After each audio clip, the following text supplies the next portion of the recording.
إن الحمد لله نحمده ونستعينه ونستغفره ونعوذ بالله من شرور أنفسنا وسيئات أعمالنا من يهدي الله فلا مضل له ومن يضلل فلا هادي له وأشهد أن لا إله إلا الله وحده لا شريك له وأشهد أن محمدا عبده ورسوله أما بعد فإن أصدق الحديث كتاب الله وخير الهدي هدي محمد صلى الله عليه وآله وسلم وشر الأمور محدثاتها وكل محدثة بدعة وكل بدعة ضلالة وكل ضلالة في النار. Donc on continue Inch'Allah et on clôture aujourd'hui l'explication du livre en langue française, du livre intitulé Min Kunuz al-Qur'an al-Karim, parmi les trésors du Saint-Coran, du grand savant de Médine, Abdel Mohsin al-Abbad al-Badr, hafidhahullah ta'ala wa ra'a. Le cheikh, à la fin du livre, il nous explique les deux dernières sourates du Coran, c'est-à-dire surat al-Falaq et surat al-Nas. Et c'est donc le cours d'aujourd'hui qui vont porter sur l'explication des versets de ces deux sourates. يقول الشيخ سورة الفلق قوله تعالى قل أعوذ برب الفلق من شر ما خلق ومن شر غاسق إذا وقب ومن شر النفاثات في العقد ومن شر حاسد إذا حسد. Donc ça c'est Surat al-Falaq. Le cheikh nous dit مما ورد في فضلها مع سورة الناس حديث عقبة ابن عامر رضي الله تعالى عنه قال قال رسول الله صلى الله عليه وآله وسلم ألم تر آية أنزلت الليلة لم يرى مثلهن قط قل أعوذ برب الفلق قل أعوذ برب الناس رواه مسلم. Donc dans cette sourate dont la traduction du sens des versets est la suivante, dit je cherche protection auprès du Seigneur de l'aube naissante. قل أعوذ برب الفلق من شر ما خلق, contre le mal des êtres qu'il a créés, contre le mal de l'obscurité quand elle s'approfondit, et contre le mal de celle qui souffle sur les nœuds, et contre le mal de l'envieux quand il envie. Le cheikh, il va nous rapporter des hadiths du prophète sallallahu alayhi wa sallam qui nous prouvent l'importance et le mérite de cette sourate. Et le premier hadith qu'il nous présente, et le suivant également, qu'il va nous présenter, c'est un rapport non seulement avec Surat al-Falaq, mais également Surat al-Nas. Donc, ces hadiths, ils sont valables pour Surat al-Falaq et la Surat qu'on va étudier ensuite, Surat al-Nas. Il nous rapporte un hadith de Uqba ibn Amir, qu'Allah l'agrée, et qui est un hadith rapporté par l'imam Muslim dans son authentique. Le prophète sallallahu alayhi wa sallam lui dit: n'as-tu pas vu des versets qui me sont descendus cette nuit? On n'a pas vu de semblable à elles ou à eux, c'est-à-dire ces versets, on n'a pas vu de semblable à ces versets qat. Et ensuite réciter donc les deux sourates, Qul a'udhu bi rabbil falaq, Qul a'udhu bi rabbin nas, donc surat al-Falaq ou surat al-Nas, donc les versets qui sont compris dans ces deux sourates. Également un autre hadith que nous rapporte le cheikh, hadith Abdullah ibn Khubayb, قال كنت مع رسول الله صلى الله عليه وسلم في طريق مكة فأصبت خلوة من رسول الله صلى الله عليه وآله وسلم فدنوت منه فقال قل فقلت ما أقول قال قل قلت ما أقول قال قل أعوذ برب الفلق حتى ختمها ثم قال قل أعوذ برب الناس حتى ختمها ثم قال ما تعوذ الناس بأفضل منهما رواه النسائي بإسناد حسن. Le deuxième hadith qui nous rapporte le cheikh et qui est toujours donc dans les mérites de ces deux sourates, c'est un hadith qui nous est rapporté par Abdullah ibn Khubayb, un hadith qui se trouve dans les sunan de l'imam An-Nasa'i rahmatullah alayh, et qui a une chaîne de transmission qui est bonne, considérée comme bonne. Il nous dit Abdullah ibn Khubayb qu'il était avec le prophète sallam en voyage, c'est-à-dire sur la route de Mecca, en direction de Mecca. Il a donc été seul un moment avec le prophète sallam, et à ce moment-là il s'est rapproché de lui Et le prophète lui a dit dis. Et il lui a répété 2 fois de dire dis. Et il lui a dit qu'est-ce que je dois dire, Abdallah? Il lui a répondu. Et ensuite le prophète sallam lui a récité donc jusqu'à qu'il termine les 2 sourates. Il lui a récité Qul a'udhu bi rabbil falaq jusqu'à qu'il la termine. Et il a récité également Qul a'udhu bi rabbin nas jusqu'à qu'il la termine. Et ensuite qu'est-ce qu'il a dit le prophète sallam? Il a dit Ma ta'awwadha an-nasu bi afdali minhuma, c'est-à-dire que les gens ne sont pas protégés par ce qui est meilleur de cela. C'est-à-dire que rien n'équivaut à ces 2 sourates lorsqu'on demande la protection à Allah Azza wa Jal. Lorsqu'on demande la protection, il n'y a rien qui équivaut à ces 2 sourates. Et ce qui va venir appuyer cela, c'est le hadith suivant que va nous rapporter également le shir, et qui est hadith Abi Sa'id al-Khudri radiyallahu ta'ala an, قال كان رسول الله صلى الله عليه وآله وسلم يتعوذ من عين الجان وعين الإنس فلما نزلت المعوذتان أخذ بهما وترك ما سوى ذلك رواه النسائي بإسناد حسن. Ce deuxième hadith ou ce troisième hadith comme le deuxième, il est rapporté par An-Nasa'i et sa chaîne de transmission est bonne, Hassan.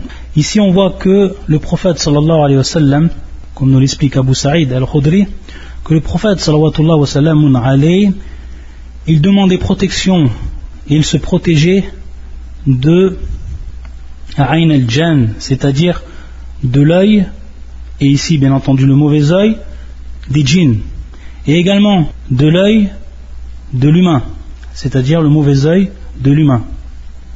فَلَمَّا نَزَلَتْ الْمُعَوِّذَةً, et ça bien sûr c'était avant que ces 2 sourates قُلْ أَعُوذُ بِرَبِّ الْفَلَقِ وَقُلْ أَعُوذُ بِرَبِّ النَّاسِ elles soient descendues, qu'Allah fasse descendre ces 2 sourates par bien sûr al-Wahi, par l'intermédiaire de Jibril. Avant qu'elles descendaient donc, il disait des doigts, le prophète sallallahu alayhi wa sallam. Lorsqu'elles sont descendues, il a délaissé tout ce qu'il disait comme donc invocation de protection, il a délaissé tout et ensuite il s'en est remis uniquement à ces 2 sourates qu'on appelle al-mu'awwidhatan, c'est-à-dire les 2 sourates protectrices. فَلَمَّا نَزَلَتْ الْمُعَوِّذَةَانِ أَخَذَ بِهِمَا وَتَرَكَ مَا سِوَى ذَلِكَ. Donc il les a prises et il a délaissé tout ce qui était en dehors d'elles. C'est-à-dire qu'il a ensuite continué jusqu'à la fin de sa vie la protection, la demande de protection envers Allah Azza wa Jal en récitant ces 2 sourates. Ensuite, un autre hadith également qui nous prouve l'importance de ces sourates et qui est hadith Uqba ibn Amir. Donc c'est encore Uqba qui rapporte ce hadith comme le premier qui nous a été rapporté dans ce livre. قال أمرني رسول الله صلى الله عليه وسلم أن أقرأ بالمعوذات في دبر كل صلاة رواه أبو داود بإسناد حسن ورواه الترمذي ولفظه أمرني رسول الله صلى الله عليه وسلم أن أقرأ بالمعوذتين في دبر كل صلاة. Donc ici on voit que Uqba, le prophète sallallahu alayhi wa sallam lui a ordonné, Amarani, Amr, il lui a ordonné le prophète sallallahu alayhi wa sallam de lire al-mu'awwidhat, et qui sont donc les sourates protectrices à la fin de chaque prière, fi duburi kulli salat, à la fin de chaque prière. Et comme on sait, divergence entre les savants lorsqu'on entend ce terme fi duburi kulli salat, est-ce que c'est avant le taslim, c'est-à-dire les réciter avant le taslim, avant de saluer dans la prière, ou après le taslim, une fois qu'on a totalement fini la prière. Donc 2 avis par rapport à cela des savants, et d'autres savants qui font une différence entre al-dhikr et entre al-ad'aya ou al-du'a. Ala kulli hal, ce hadith est rapporté par Abu Daoud, il est rapporté également par l'imam al-Tirmidhi avec une autre version, et ce qui change c'est le mu'awwidhatayn, c'est-à-dire les 2 sourates protectrices que l'on lit donc à la fin de chaque prière, fi duburi kulli salatin. Donc ça c'est un ordre du prophète sallallahu alayhi wa sallam à Uqba, qui lui disait donc de lire ces sourates à la fin de chaque prière. Donc ici c'est légiféré de lire ces 2 sourates. Ensuite le cheikh va passer après nous avoir rappelé les mérites de ces sourates à travers ces hadiths qui sont marfour, qui sont élevés au prophète sallallahu alayhi wa sallam. Il va nous rappeler et il va nous éclaircir quels sont les sens de ces versets. فيقول ومعنى أعوذ برب الفلق ألتجي وأعتصم بالله. وقد اشتملت هذه الآية على أنواع التوحيد الثلاثة، فإن العوذ بالله توحيد الألوهية، ورب الفلق فيه توحيد الربوبية، فيه توحيد الربوبية والأسماء والصفات، لأن من أسماء الله الرب، هو سبحانه وتعالى رب كل شيء ومليكه وخالقه. ومثل الحمد لله رب العالمين في سورة الفاتحة، وقل أعوذ برب الناس في سورة الناس. طيب. Le cheikh, lorsqu'il dit أعوذ برب الفلق, lorsqu'il nous explique ce verset, il dit Al-Taji wa A'tasim billah. Ça veut dire tout simplement c'est que je me réfugie et je me protège auprès d'Allah Azzawajal. Je me réfugie auprès d'Allah Azzawajal et je me protège auprès d'Allah Rabbi al-Falaq, le Seigneur de l'aube. Et il va nous préciser ici le cheikh que dans ce seul verset on va retrouver les trois catégories du tawhid. Dans ce seul verset on va retrouver les trois catégories du tawhid, comme on va retrouver également les trois catégories du tawhid dans la première sourate que le cheikh nous avait expliqué, qui était sourate al-Fatiha, dans le premier verset également de sourate al-Fatiha, qui était Alhamdulillahi Rabbil Alamin, lorsque le cheikh a mis en évidence que ce verset englobait les trois catégories du tawhid. Et de même, la sourate qui va venir ensuite, que l'on va étudier, qui est Qul A'udhu bi Rabbin Nas, le premier verset de cette sourate également contient les trois catégories du tawhid. Comment cela? Quel est le détail de cela? Il nous dit, on revient sur le verset A'udhu, A'udhu, qui est bima'na al-tajim wa a'tasim billah. Donc on demande protection. Donc ici la demande de protection, ça rentre bien entendu dans l'invocation. On demande à Allah Azzawajal la protection. فَإِنَّ الْعَوْذَ بِاللَّهِ تَوْحِيدُ الْأُلُوهِيَّةِ. Se rappelant que dans un premier temps, Tawhid al-Uluhiyya, on l'appelle également Tawhid al-Ibada ou Tawhid al-Ilahiyya, et que ces trois termes veulent dire la même chose.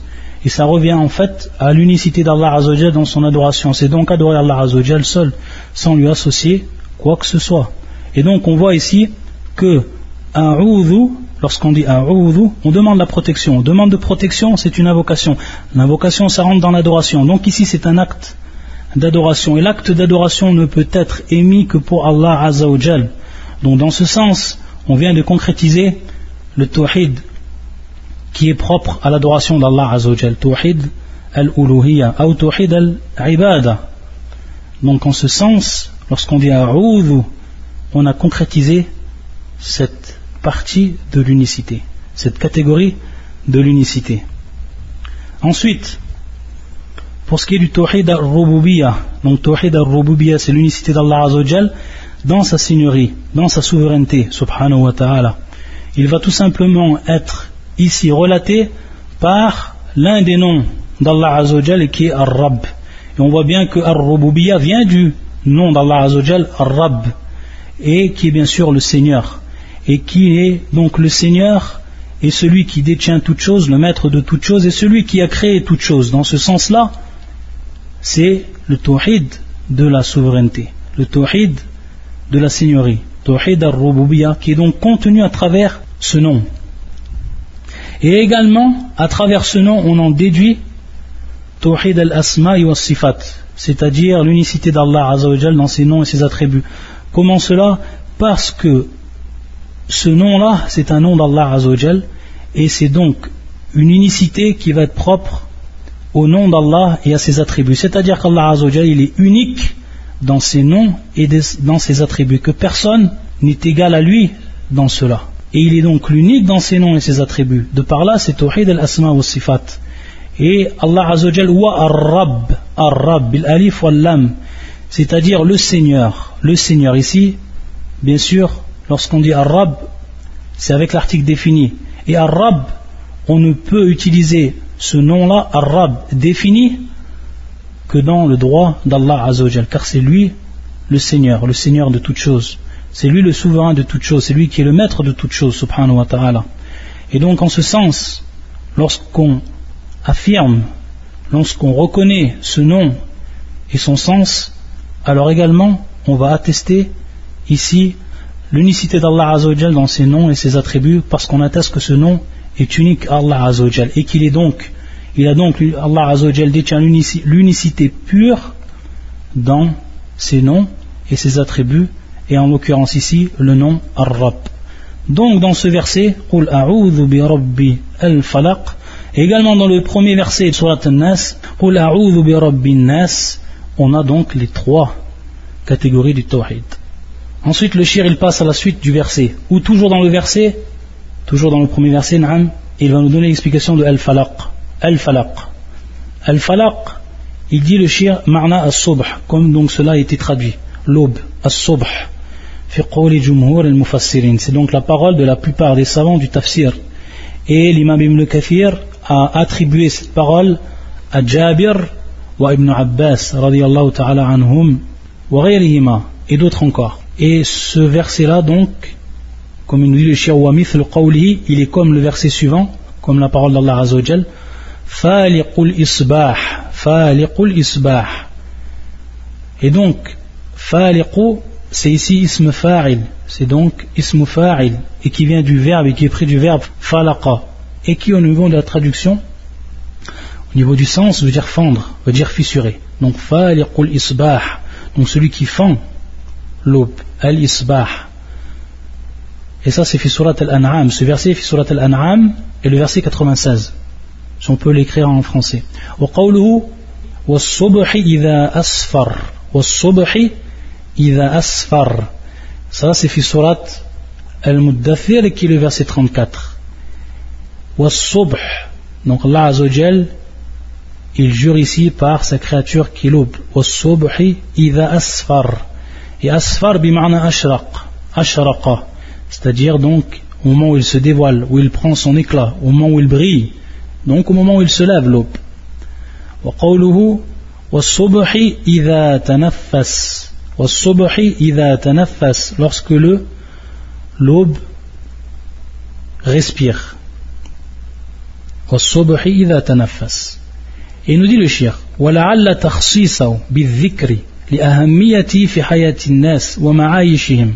قال الله عز وجل قل أرأيتم إن جعل الله عليكم الليل سرمدا إلى يوم القيامة من إله غير الله يأتيكم بضياء أفلا تسمعون.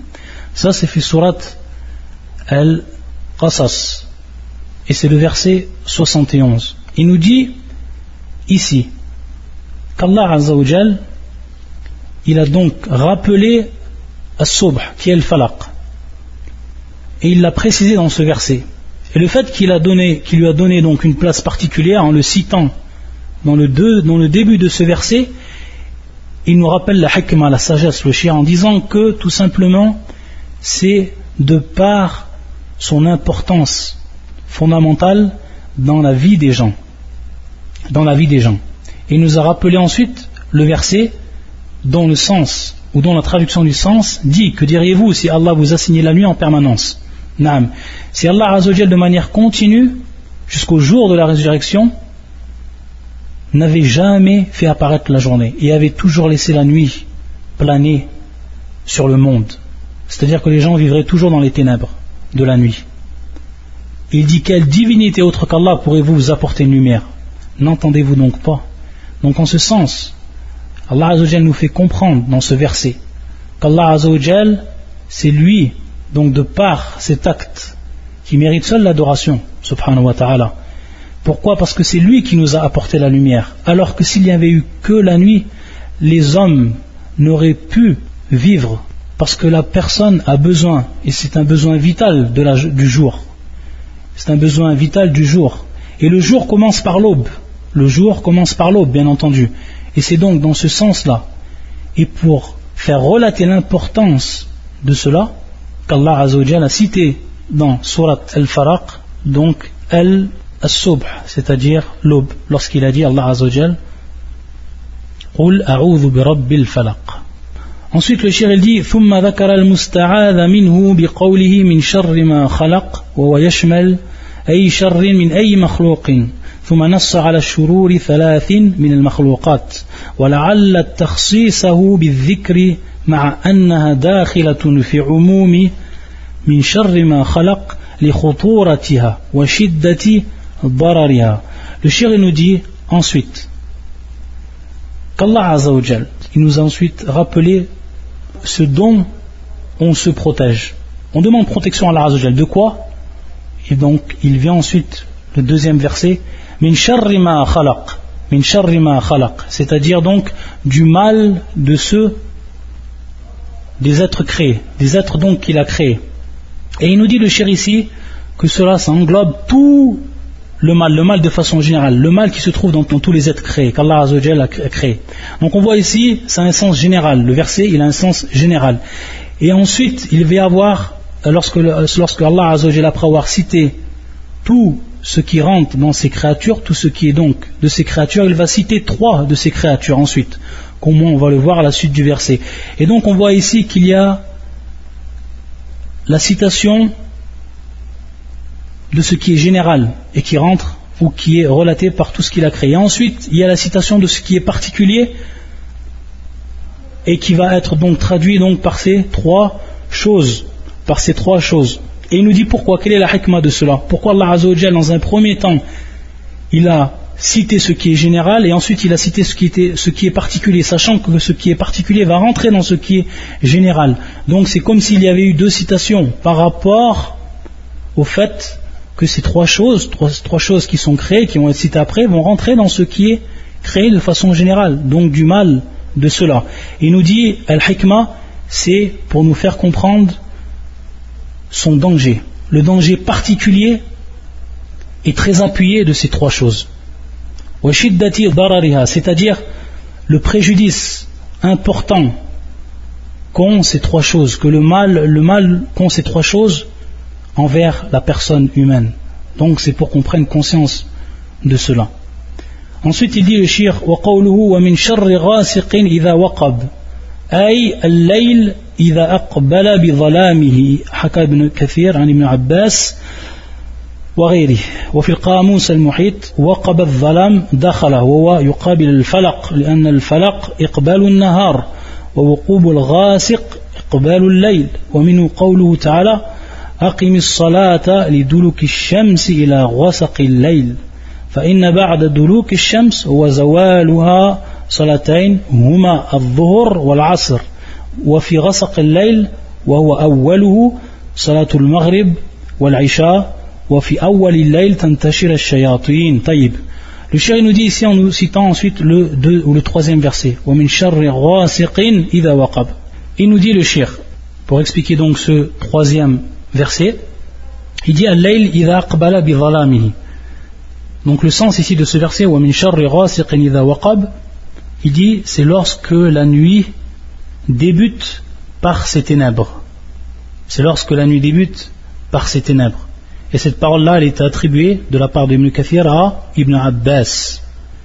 Et donc il revient également au sens lorsqu'on dit waqab al-dhalam, c'est-à-dire dakhala, c'est-à-dire lorsque les ténèbres débutent, lorsque rentrent les ténèbres. Donc ils rentrent dans ce jour qui est présent, ils rentrent et ils vont donc prendre place les ténèbres. Wa yuqabil al-falaq, c'est-à-dire qu'il vient en opposition avec l'aube. Pourquoi? Parce que nous l'explique le cheikh, l'aube est le début de la journée, alors que al-ghasiq, qui est ici al-layl, qui est la nuit, c'est le début de quoi? De la nuit. C'est le début de la nuit. C'est donc au moment où on va se coucher le soleil et va débuter donc la nuit. Min sharri ghasiqin idha waqab. Donc au moment où la nuit rentre, débute. C'est dans le sens qu'on comprend donc qu'on se protège du mal de cela. Certains savants donnent également une autre explication pour le terme ghasiq, et c'est un hadith qui est rapporté par l'imam al-Tirmidhi et qui est authentifié par Cheikh Al-Albani rahmatullah alayh, et qui est la parole du prophète sallallahu alayhi wa sallam, ista'idhi billahi min hadha fa innahu al-ghasiq idha waqab. Le prophète sallallahu alayhi wa sallam est sorti un jour et il est avec Aïcha et il a dit ista'idhi billah, c'est-à-dire demande protection à Allah azza wa jal de cela. Et le prophète sallallahu alayhi wa sallam a montré de par sa main ou de par son doigt, il a montré en direction de Al-Qamar, il a montré en direction de la lune, et il a dit à ce moment-là fa innahu al-ghasiq idha waqab, donc comme dans le verset min sharri ghasiqin idha waqab, il a dit fa innahu al-ghasiq idha waqab. C'est donc al-ghasiq, donc on reprend le terme en arabe, idha waqab, lorsqu'il apparaît. Et bien sûr ici le Ghasiq, donc on va comprendre que c'est le Qamar, que c'est la lune. Et également une précision que l'on donne, certains méchères, comme nous le rapporte Cheikh Al-Albani, disent qu'il n'est pas permis de montrer la lune du doigt. Et ici dans ce hadith, on a bien le contraire. Le prophète sallam a bel et bien montré de par sa main ou de par le geste de sa main, Al-Qamar, la lune. Donc il est permis de faire cela. Et donc il a dit à Aïcha ista'idhi billah, demande protection à Allah Azzawajal de cela. À la kulli hal, si on prend donc al-layl, ou quoi on dit qu'al-qamar, si on dit le début de la nuit, ou si on dit que al-ghasiq ici c'est le qamar, lorsqu'elle apparaît, ça relate à la kulli hal le début des ténèbres. Ça relate dans les deux cas le début des ténèbres. Et c'est ici le mal de cela, lorsque les ténèbres débutent. Et on va voir ensuite dans le hadith qu'il va nous rapporter, on va comprendre un peu plus ce qu'il arrive au moment où les ténèbres rentrent. Qu'est-ce qu'il arrive exactement? Taïb. Donc que ce soit l'explication de Al-Layl ou Al-Ghasiq Al-Layl ou Al-Qamar, ça relate la même chose. Et on va se protéger donc ici de ce qui rentre dans cela. Et ensuite il nous cite un verset, le shir, pour appuyer et pour nous dire qu'au début, et qui est le verset suivant, Aqimis salata li duluki shamsi ila ghasiqil layl. Et nous dit le shir ici que au moment, donc duluk shams qui est zawalwa, c'est au moment où commence à pencher le soleil, donc après le temps du midi. Et on a deux prières à ce moment-là, on a la prière du dhuhr et la prière du asr. Et ensuite, fi ghasaqil layl, donc au moment où on va rentrer la nuit, qui est donc le début de la nuit, il nous dit on a donc les deux prières qui vont arriver également, qui sont al-maghrib ou al-isha, c'est-à-dire al-maghrib ou al-isha, qui sont la prière du maghrib et la prière du isha. Ensuite, donc on a deux prières au moment où le soleil commence à pencher, zawalwa, et également au moment où il se couche, au moment où il s'est couché le soleil, et donc a commencé à apparaître al-dhalam, les ténèbres, et qui sont salat al-maghrib ou al-isha. Et il nous dit le shir ici qu'on va donc comprendre par rapport à ce qu'on a dit auparavant dans ce verset. Il nous dit fi awwali layl tantashiru ash-shayatinu kama fi sahih al-Bukhari. Il nous dit que au début, lorsque la nuit commence, le shir nous dit que à ce moment-là, les shayatin, les djabs, ils se propagent. Les djabs, ils se propagent au moment où rentre la nuit. Donc à ce moment-là, au moment où rentre la nuit, il va nous rapporter un hadith du prophète sallam qui vient authentifier cette parole. C'est un hadith qui est rapporté par l'imam al-Bukhari dans son authentique, de même l'imam Muslim dans son authentique également. An Jabir radiyallahu ta'ala anhu an al-Nabi sallallahu alayhi wa sallam قال إذا كان جنح الليل أو أمسيتم فكفوا صبيانكم فإن الشياطين تنتشر حينئذ فإذا ذهبت ساعة من الليل فحلوهم أو فخلوهم. Les deux versions sont bonnes. فحلوهم أو فخلوهم الحديث. Dans ce hadith, le prophète sallallahu alayhi wa sallam nous enseigne, c'est un hadith qui nous est rapporté par le compagnon Jabir, qui nous rapporte cette parole du prophète radiyallahu ta'ala anhu, la parole du prophète sallallahu alayhi wa sallam qui est la suivante. إذا كان جنح الليل. الجنح c'est en fait ظلامه. الجنح c'est ظلامه. Et on dit أجنح الليل بمعنى أقبل ظلامه. On dit أجنح الليل أقبل ظلامه, c'est-à-dire on dit أجنح الليل lorsque les ténèbres de la nuit commencent, débutent, se répandent. Et lorsqu'on dit إذا كان جنح الليل, on comprend par cette parole du prophète lorsque les ténèbres de la nuit commencent à se répandre, et donc on rentre dans la nuit. Aw amsaytum, ou alors vous êtes en état de soirée. Donc ça revient également ici au début de la nuit. Fakufu sibyanakum, c'est-à-dire gardez vos enfants, c'est-à-dire ne les laissez pas sortir. Pourquoi? Parce que les djabs se propagent à ce moment-là. À ce moment-là, les djabs se propagent.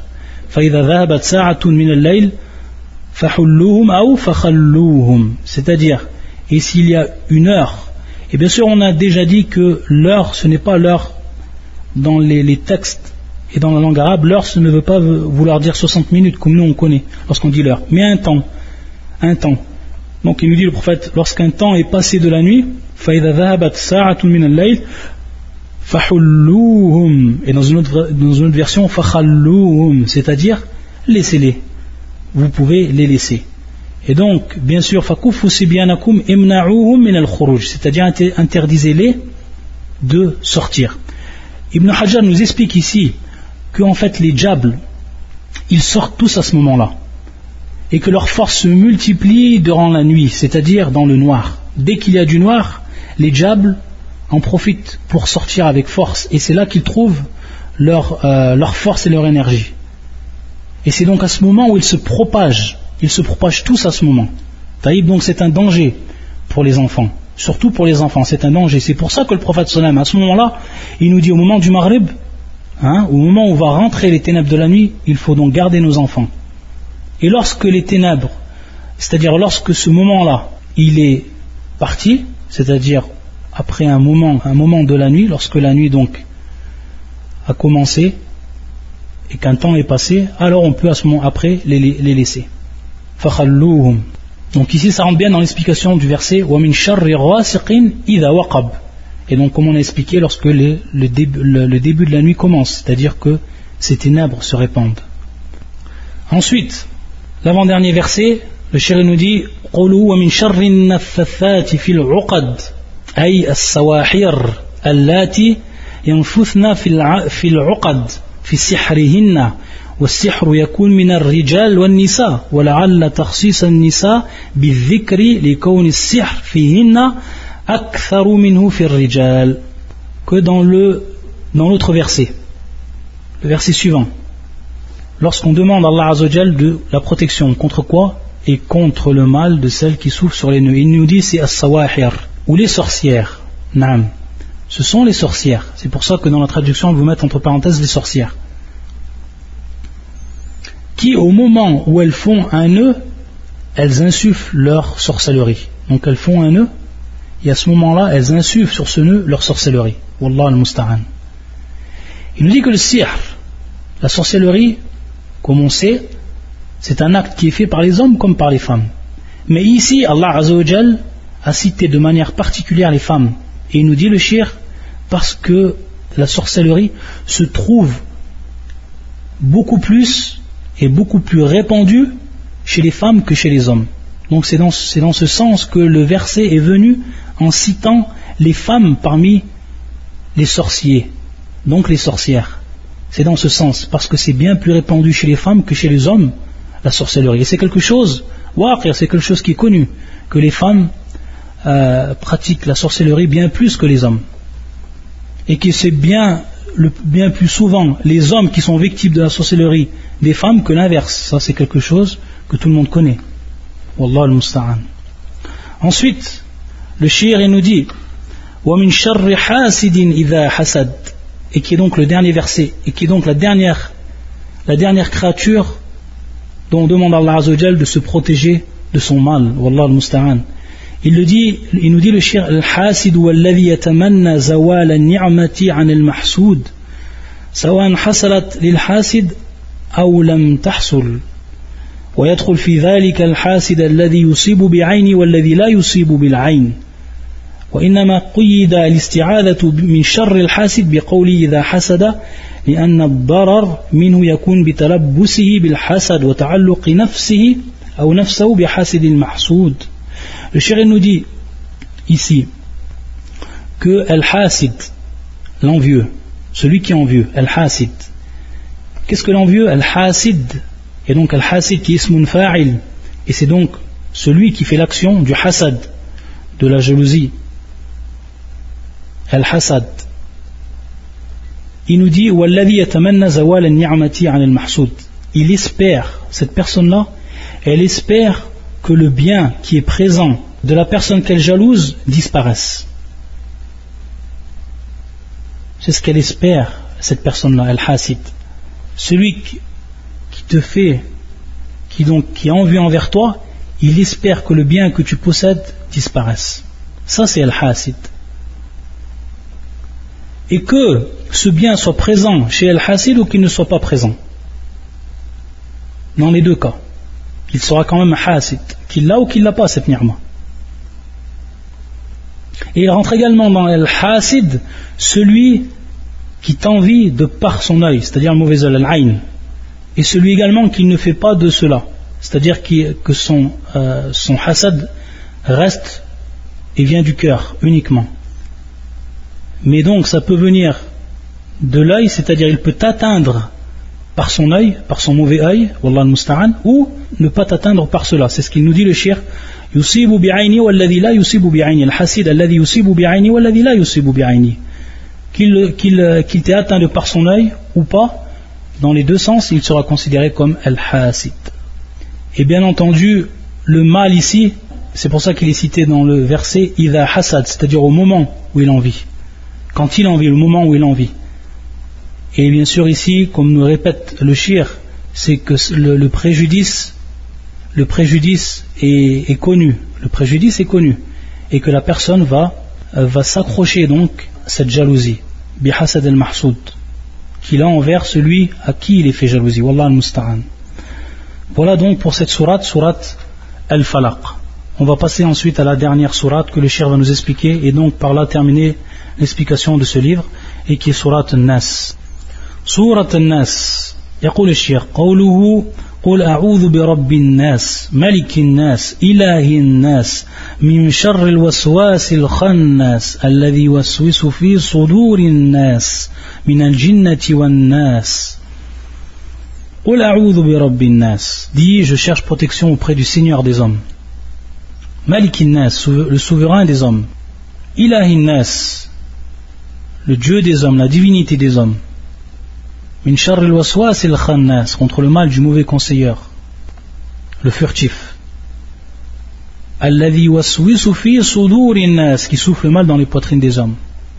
Min al-jinnati wan-nas, qu'il, le conseiller, soit un djinn ou un être humain. Donc on va voir que dans le dernier verset, ils ont pris un des avis. Lorsqu'ils disent qu'il, le conseiller, soit un djinn ou un être humain, on va voir les deux avis qui nous sont donnés par les savants. Il nous dit le shir que dans un premier temps, comme il l'a expliqué donc dans Surat al-Falaq, il nous a expliqué que dans cette sourate-là, tout simplement, il nous a d'abord cité les hadiths qui représentaient le mérite de cette sourate et sourate al-Falaq.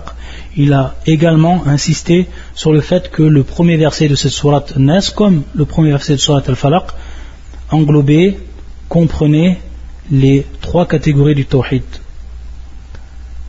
Ici, dans sourate al-Falaq, قل أعوذ برب الفلق. Ici, قل أعوذ برب الناس. Donc, pourquoi Allah Azza wa Jal, il a cité An-Nas? Quelle est al-hikmah? Le shir va nous en faire part. Il nous dit وإنما ذكر ربوبيته للناس مع أنه رب العالمين رب كل شيء ومليكه لشرف الإنس ولهذا أرسلت منهم الرسل وأنزلت عليهم الكتب والجن تابع لهم أو تابع لهم كما تقدم الاستدلال لذلك في سورة الأحقاف. Le shir nous dit Naam. Il nous dit qu'Allah Azza wa Jal, on sait qu'il est la divinité et il est également le maître de toutes choses qu'il a créées. Rabbul Alamin, il est le Seigneur des mondes, comme a fait Surat Al-Fatiha. Alhamdulillah Rabbil Alamin, le Seigneur des mondes. Ici, il a cité Allah Azza wa Jal les hommes. Donc de manière particulière, on voit encore un aspect particulier lorsqu'il cite les hommes et qui sont qu'une partie de tout ce qu'il a créé Allah Azza wa Jal. Et qui sont qu'une partie de ces mondes, al-alamin, de ces mondes. Il nous dit, il a fait cela Allah Azza wa Jal de par l'honneur qu'il a donné à l'homme. De par l'honneur qu'il a donné à l'homme. Li sharaf al-ins. Et c'est pour cela qu'il a envoyé des hommes, c'est-à-dire qu'il a pris parmi les hommes des envoyés. Et qu'il a envoyé, ou qu'il a fait descendre chez eux les livres. C'est-à-dire que les djinns les suivent dans cela. Et on a vu, lorsqu'il nous dit le shir, on avait vu dans un verset qu'il avait choisi, le shir fi surat al-Ahqaf, et qui était le verset وَإِذَا صَرَفْنَا إِلَيْكَ نَفَرًا مِنَ الْجِنِّ يَسْتَمِعُونَ الْقُرْآنَ فَلَمَّا حَضَرُوا قَالُوا أَنصِتُوا فَلَمَّا قُضِيَ وَلُّوا إِلَى قَوْمِهِمْ مُنذِرِينَ. Donc on a vu dans l'explication de ce verset que nous avait donné le shir que les djinns, il n'y a pas des prophètes parmi les djinns, qu'il n'y a pas des envoyés qui ont été choisis parmi les djinns. Les envoyés, ils ont été choisis parmi les hommes uniquement, et ça c'est la parole authentique. Par contre, chez les djinns, il y a des avertisseurs. Il y a des avertisseurs, ceux qui sont considérés comme Nadir ou Munvirin, ceux qui avertissent. Mais il n'y a pas eu de révélation faite aux djinns. Donc il n'y a pas eu d'envoyés parmi les djinns et de prophètes parmi eux. Ça c'est ce qu'on avait déjà étudié. Donc ils suivent les hommes par rapport à cela. Eux ils vont suivre les envoyés des hommes. Comme lorsque, bien entendu, dans la sourate ou dans le verset qu'on a cité, lorsque une partie des djinns ont écouté le Coran qui a été descendu au prophète sallallahu alayhi wa sallam, et qu'ensuite ils ont été avertir leur peuple de ce que contenait le Coran. Donc on voit que c'était des avertisseurs et qu'ils ont pris donc de l'envoyer parmi les hommes, et ici en l'occurrence le prophète sallallahu alayhi wa sallam. Donc c'est pour ça, il y a la sharaf, pour cet honneur qu'Allah azza wa jalla a fait en choisissant parmi eux des envoyés qu'il a cités dans ce verset, Qul a'udhu bi rabbin nas, alors qu'il est bien entendu le Seigneur des mondes, Rabbul Alamin. Ensuite le shir il nous dit que dans cette sourate on trouve 3 parmi les noms, des nobles noms d'Allah azza wa jalla, des noms parfaits d'Allah azza wa jalla, 3, et qui est Ar-Rabb, Al-Malik wal-Ilah. Ar-Rabb, Al-Malik wal-Ilah. Et donc le musulman il demande protection de par ces 3 noms. Du mal, min sharri al-waswas alladhi wa ash-shaytan. Al-waswas alladhi wa ash-shaytan, il nous dit le shir, min sharri al-waswas alladhi wa ash-shaytan. Donc du mal du shaytan, du diable, alladhi ala ala nafsi bi irwa'i bani adam, celui qui a fait le vœu de faire tomber dans l'égarement les enfants d'Adam. Illa man hafidhahumullah min sharri, sauf ce qu'Allah azza wa jalla a protégé de son mal. وهو يوسوس في صدور عند الغفلة عن ذكر الله وطاعته ويخنس عند ذكر الله أو ويخنس, les deux sont permis, ويخنس أو يخنس عند ذكر الله فيبتعد عن الإنسان كما قال ابن عباس إذا ذكر الله العبد خنس من قلبه فذهب وإذا غفل التقم قلبه فحدثه ومناه نقله عنه القرطبي في تفسيره. Il nous dit ici le shir que le shaitan yuwaswis, c'est-à-dire donc qu'il insuffle son mal dans les poitrines des gens. Et à quel moment? Au moment où ils sont عند الغفلة, insouciants, lorsqu'il est insouciant du rappel d'Allah azza wa jal et de son obéissance, de son adoration. Au moment où il est insouciant de cela, alors à ce moment-là le shaitan s'active et il insuffle son mal à l'intérieur de la poitrine. Donc à ce moment-là, indal ghafla an dhikrillah wa ta'ati, lorsqu'il est donc insouciant du rappel d'Allah azza wa jal et de son obéissance. Wa yakhnas 'inda dhikrillah fayabta'id 'an al-insan, c'est-à-dire wa yakhnas 'inda dhikrillah, c'est-à-dire qu'il se recule, il recule. Pourquoi? Parce que le verbe khanasa au niveau de la langue arabe ça veut dire ta'akhkhara wa rakasa, c'est-à-dire donc qu'il recule, il repart en arrière, c'est-à-dire qu'il s'enfuit au moment où la personne se rappelle d'Allah azza wa jal, qu'elle se rappelle d'Allah azza wa jal. À ce moment-là il est furtif, c'est pour ça qu'ils le traduisent donc par furtif, c'est-à-dire qu'il s'en va très rapidement et qu'il prend du recul directement. Et s'il recommence à être insouciant, alors il revient sur son cœur, il s'accroche à nouveau à son cœur et il lui parle, et il lui insuffle le mal et il lui fait espérer. Fahaddatha wa mannahu, comme nous l'explique Ibn Abbas, comme cela a été rapporté par Al-Qurtubi dans son tafsir. Ensuite il nous dit le shir waqil al-murad bil waswas al-khannas al-qarin min al-jinn. Donc il y a eu 2 explications par rapport à cela. Il y a eu donc ceux qui ont dit que c'était le shaitan lui-même, comme nous l'explique Ibn Abbas ici, et d'autres qui ont dit que c'était al-qarin min al-jinn, celui qui raccrochait à lui parmi les djinns, c'est-à-dire son compagnon parmi les djinns. Et ils vont tout simplement, les savants qui ont dit cette parole-là, parmi les savants du tafsir, ils vont se rapporter un hadith qui est élevé au prophète sallallahu alayhi wa sallam, les hadiths Ibn Mas'ud.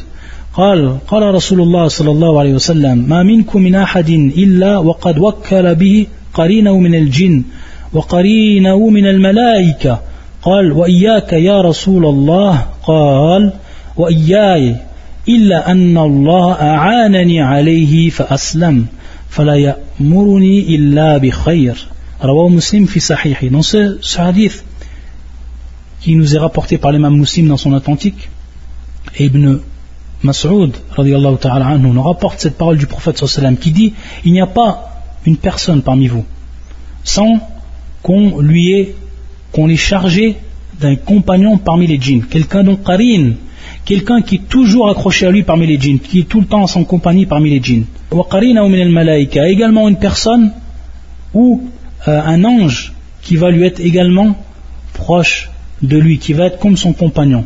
Et dans ce sens-là, al-malaïka, bien entendu, eux ils sont là pour le bien, et le djinn, dans ce sens-là, il va être là pour le mal. Et c'est pour ça que lorsqu'ils ont entendu cette parole du prophète sallallahu alayhi wa sallam, les compagnons lui ont dit: et toi aussi, au prophète d'Allah? Il dit: et moi aussi, je n'ai pas fait exception à cette règle par rapport au fait qu'un compagnon m'a été attribué parmi les djinns et également parmi les anges. Il dit sauf, et ici l'exception est faite sur un point, c'est qu'il nous dit le prophète sallallahu alayhi wa sallam: illa anna Allah a'anani alayhi fa aslama, sauf qu'Allah azza wa jal m'a aidé par rapport à lui, c'est-à-dire qu'il s'est converti. Fala ya'muruni illa bi khayrin, c'est-à-dire qu'il ne m'ordonne que de faire le bien.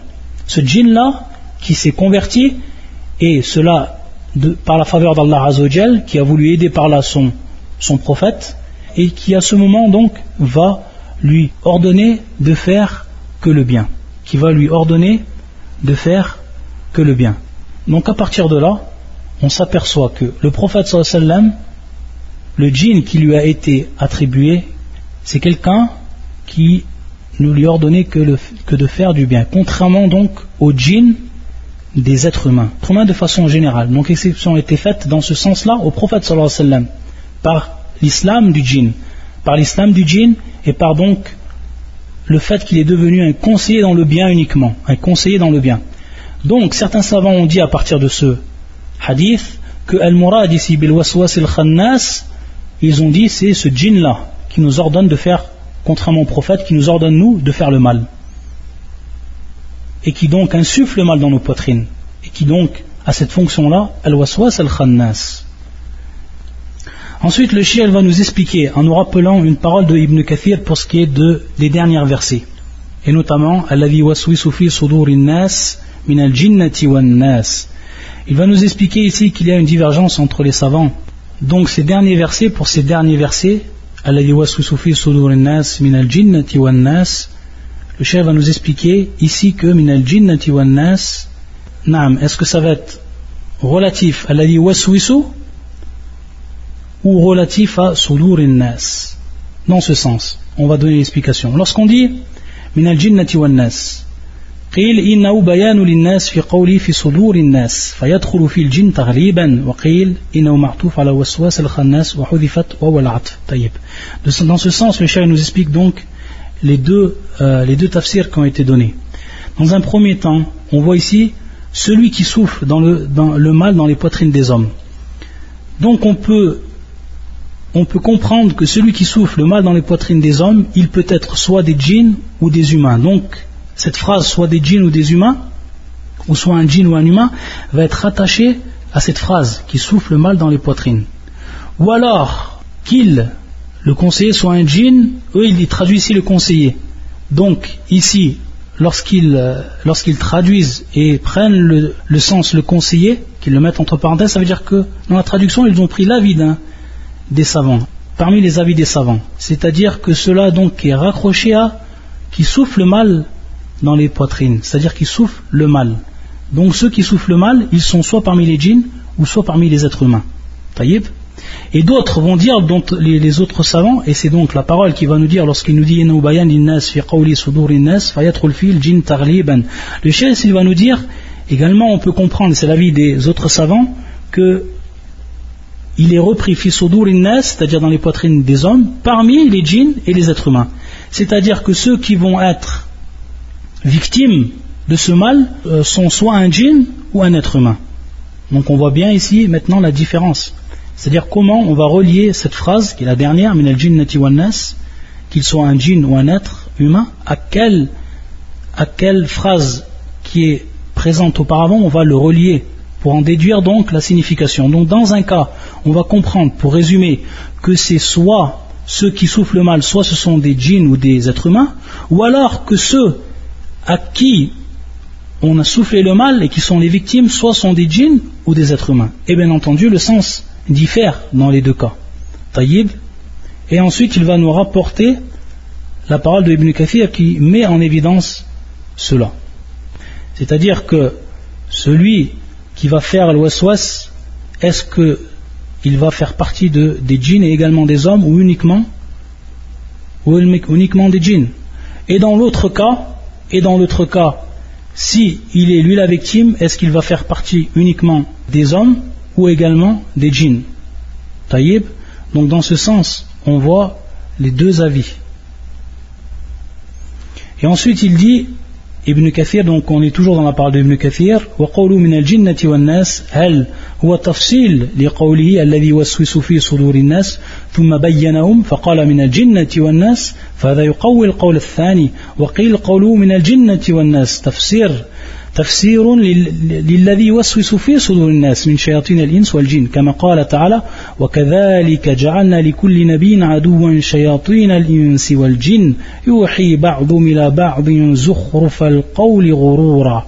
Donc on voit ici dans le verset qui nous a cité que non seulement وكذلك جعلنا لكل نبي عدوا شياطين الإنس والجن, on voit que dans ce verset Allah Azza wa Jalla a placé pour les prophètes, pour tous les prophètes, des shayatines, des djabs, parmi les hommes et parmi les djinns. Parmi les hommes et parmi les djinns. Donc dans ce sens, on va retrouver le deuxième avis des savants ou le premier avis des savants qui nous disent que ici rentrent, qui soufflent mal dans les poitrines, rentrent les djinns et rentrent les êtres humains, comme c'est cité dans ce verset. وَكَذَلِكَ جَعَلْنَا لِكُلِّ نَبِيٍّ عَدُوًّا شَيَاطِينَ الْإِنسِ وَالْجِنِّ, c'est-à-dire des ennemis parmi les djabs, qu'ils soient donc des hommes ou qu'ils soient des djinns. Et il nous dit également, en nous rappelant une parole de l'imam al-Shawkani, après nous avoir rapporté le shir, la parole de Ibn Kathir, il va nous rapporter également une parole de l'imam al-Shawkani. Il dit وقيل قال الإمام الشوكاني dans son tafsir يجوز أن يكون المراد أعوذ برب الناس من الوسواس الخناس الذي يوسوس في صدور الناس ومن الجنة والناس كأنه استعاذ بربي من ذلك الشيطان الواحد ثم استعاذ بربي من جميع الجنة والناس. C'est-à-dire on peut comprendre également, qu'il nous est permis de comprendre également, comme nous l'explique l'imam Shawkani, que dans un premier temps on a demandé protection à Allah Azza wa Jalla, notre Seigneur, de ce shaitan unique, dont ce shaitan qui souffle le mal, et qu'ensuite on a demandé protection de tout al-jinna wa nas, c'est-à-dire qu'on a demandé protection de tous les djinns et de tous les hommes. Également, cette compréhension du verset, elle est plausible, comme nous l'explique l'imam Shawkani. Donc, à la kulli hal, après avoir donné donc les différents avis des savants, et comment on va comprendre cela, c'est-à-dire comme cela a précédé, Wallah al-Musta'an. Et ensuite donc le shir, il termine par cette parole de l'imam Shawkani, son livre. C'est donc aujourd'hui, walillah alhamd, qu'on termine donc l'explication de ce livre. Et donc aujourd'hui on est le 9/6/2007, ce qui correspond au 23 Jumad al-Awwal de l'année 1428, c'est-à-dire le 9 juin 2007. Et c'est ce jour-là donc qu'on termine l'explication de ce livre. Walhamdulillah alladhi bi ni'matihi tatimmu salihat. Donc on demande à Allah Azza wa Jal qu'il nous fasse profiter de tout ce qu'on a entendu par rapport à ces cours, et on demande à Allah Azza wa Jal qu'il nous protège donc en ayant fini par Surat An-Nas, qu'il nous protège donc du mal des djinns et des hommes. Allahumma amin. Subhanak Allahumma bihamdika ashhadu an la ilaha illa anta astaghfiruka wa atubu ilayk.